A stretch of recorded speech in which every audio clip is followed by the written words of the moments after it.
Phil Milani, Aric DiLalla here, getting set for tonight's draft. Excitement building, and we figured, hey, let's go through one more mock draft simulator and see what could unfold. Erica, are you ready to get this thing started? Let's do it. All right, so we're going to go through 3 rounds of the draft because the Broncos have 5 picks in the top 100. So let's go ahead and start the simulation. Eric, shout out if you want to make any trades, okay? I'll yell right at you, Phil. Here we go. Surprise right off the top.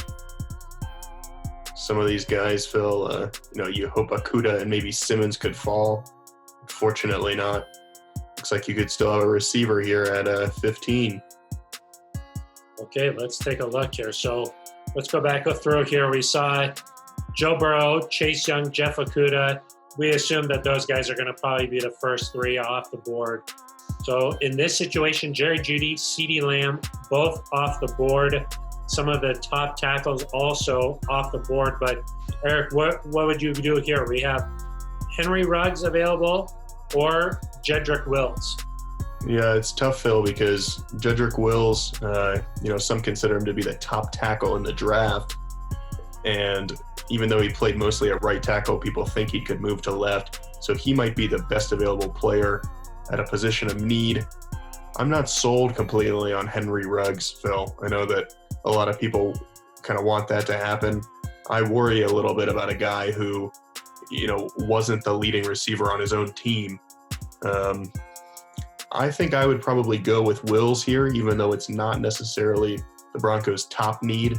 He might just be too good of a player to pass up. Otherwise, I'm open, Phil, to trading down a little bit, and I see Kenneth Murray on the board there. Hey, let's try and propose a trade then. In this situation, maybe 2 of the top wide receivers that the Broncos like are already taken. So let's go ahead and propose a trade. You maybe head over to the NFC there and see what Philadelphia at 21 could be interested in. Okay. So, Phil, we'd probably want to send 15 over for 21 and 53. You want 53 too, huh? Yes, of course. And then maybe we toss in, 83 or 95 to make it a little bit even. What if we try the 118 first? Okay. Think it'll work? I don't know. Oh. You drive a harder bargain than I do, Phil. Let's keep it going. So the Eagles move up to take Ruggs after our proposed trade. And Eric, it looks like this worked out for the Broncos because now they still have their choice of Justin Jefferson or if they want Kenneth Murray. Yeah, and I think the value here is better for Justin Jefferson. We've talked a lot about how he's a guy who could fit in right away in the slot. Kenneth Murray, obviously, a good player as well that we like. A team captain, played a lot of snaps at OU. I think, though, Phil, maybe Justin Jefferson is good value for this selection here. Let's go ahead and take Justin Jefferson. So the Broncos get their wide receiver in the first round, even though they trade back a guy who should be able to be a plug and play and get it started right away opposite of Cortland Sutton. What if we pause it here real quick, Phil? We've got Patrick Queen still on the board. What do you think it would cost to only trade up a few spots and grab him? Okay, let's see here. The Broncos are at 46. Do you think that we need to move up? Because also A.J. Terrell is there too. That's true. But Patrick Queen offers a tremendous amount of value. You want to try and move up? Yeah, I think he's a first-round guy, being kind of slotted as a top 25 pick. If he gets down in this area, I think you got to consider making a move. Maybe we see what Miami's up to here. Okay. At 39.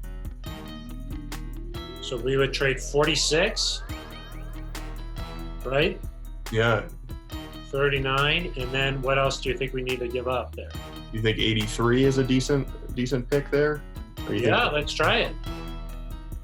Because we're wanting to move up 7 spots. So may have to take the 77, but let's see. Accepted. We're really good at this, huh? Seems like everything's just getting accepted here.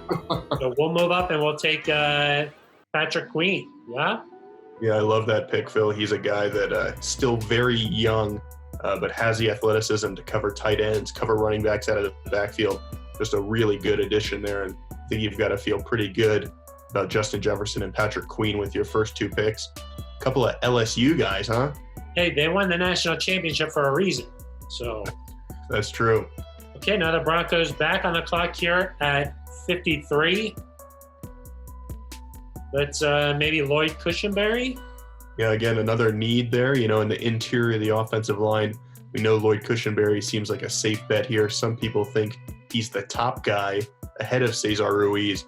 I think you can't afford to pass him up here, especially because it looks like the cornerback crop, maybe some of those guys went. So, I think Cushenberry seems like a good option. Yeah, if we go back up here, we see A.J. Terrell gone, Jalen Johnson gone. So I think that we're going to get a lot of value out of a guy like Lloyd Cushenberry at this point. I agree with you, Eric. Let's go ahead and make that selection. Perfect, Phil. And yeah, now we've gotten, 3 picks. We've accrued. We got that second rounder that helped us move up to get Patrick Queen. But, you've got a good interior offensive lineman. You've got a great linebacker. And, of course, probably the third or fourth best receiver in this draft in Justin Jefferson, who's, as we know, Phil, really good in the red zone, really good on third down. Most definitely. So now, sitting at 77, Eric, what do you feel like some of our big needs are? Obviously cornerback, but don't see anybody who's slotted around this area. Yeah. Maybe Damon Arnett. Yeah, he's a guy could be intriguing. Again, he's never been that number one cornerback on a team, and so that always is a little bit worrying. Maybe, Phil, you could click the defense tab there and see who's an option at cornerback. Yeah. But yeah, we've already taken care of linebacker, so a guy like Logan Wilson, who we both like, he probably doesn't make a whole lot of sense here. And same with Matt Hennessy, who I think could be an option later in the draft. Maybe a little early for Bryce Hall. Okay, that's what I was going to say. I know that's one of your favorite players. I do like that guy. Another need here, Phil, is tackle, of course. So if we want to, Prince Tega Wanago, maybe he's a guy that, makes sense. He's a developmental tackle, Phil, so he wouldn't come in and start right away, but it seems like maybe he could have the talent to take over if the Broncos decided not to extend Garrett Bowles' fifth-year option. Yeah, and you could always use another pass rusher. I do think Bond could make sense here. You want to go with tackle, though, Eric? I'm up for either tackle or, I think you mentioned Bond. Zach Bond. Wow, he dropped all the way down here. I think he's a guy you've got to consider. Yeah, I think let's go with Bond there just because he's got that versatility. He could rush the passer. He can also play a little bit on the inside. So he could be a guy ranked maybe the 4th or 5th best linebacker. So yeah, absolutely. We've still got one more third-round pick here, Phil, and I believe this is the end of our mock draft maybe. So maybe you don't have to address it at this point, but I think corner, just to kind of round out what we've been doing, makes a lot of sense. I do think that corner makes a lot of sense here. Just going down the list here, I know that Bryce Hall is a name that a lot of fans like his potential there. Had a serious ankle injury his senior year, missed a lot of time, but played a lot of football at Virginia and could project to be a starting cornerback for a long time in this league. Yeah, Phil, at the bottom of the third round, it's still a little early to take a risk like that, but I do think that Hall, was being talked about as a first-round guy as recently as, last August. And so I think to be able to get a guy like Hall, who maybe you can come in and contribute right away, maybe not. You still got some cap space to add a veteran cornerback if you need to. For the sake of this mock draft, I certainly think it's worth it to take a flyer on Bryce Hall. Let's go ahead and make that selection. And then we'll round out the rest of the third round. Eric, you're right. I think maybe you could wait 4th round for him, but for our purposes here, just going through the 3 rounds, how do you think we did here?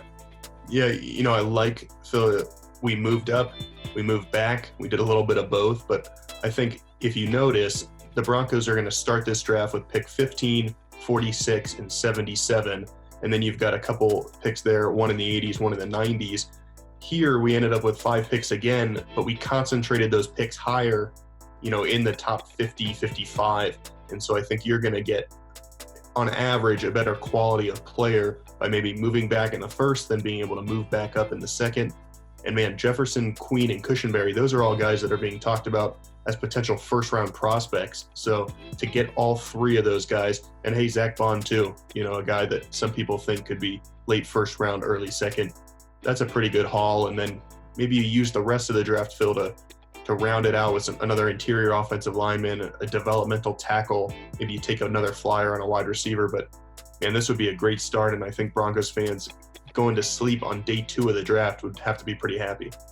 And if the Broncos drafted 3 Tigers in a row, we would need a nickname for them, maybe like the Tiger Trio or something like that. All 3 LSU picks in a row there to start off. I agree, Aric. A lot of value here, addressing a lot of needs while also having a chance to take the best available player. And like we heard John Elway say earlier this week, the Broncos could move up, the Broncos could move back, or the Broncos could stay put at 15. So who knows what's going to happen tonight. Yeah, exactly. And man, 3 guys from LSU, Phil, that makes the odds that you guess what school they went to pretty high. Exactly. I won't have to try and remember any of that. Yeah, just guess that they're a Tiger. Yeah, exactly. You guys are at LSU, right? All right, well, we'll see what happens a little bit later tonight. We're just hours away from the start of the 2020 NFL Draft. For Aric DiLalla, I'm Phil Milani.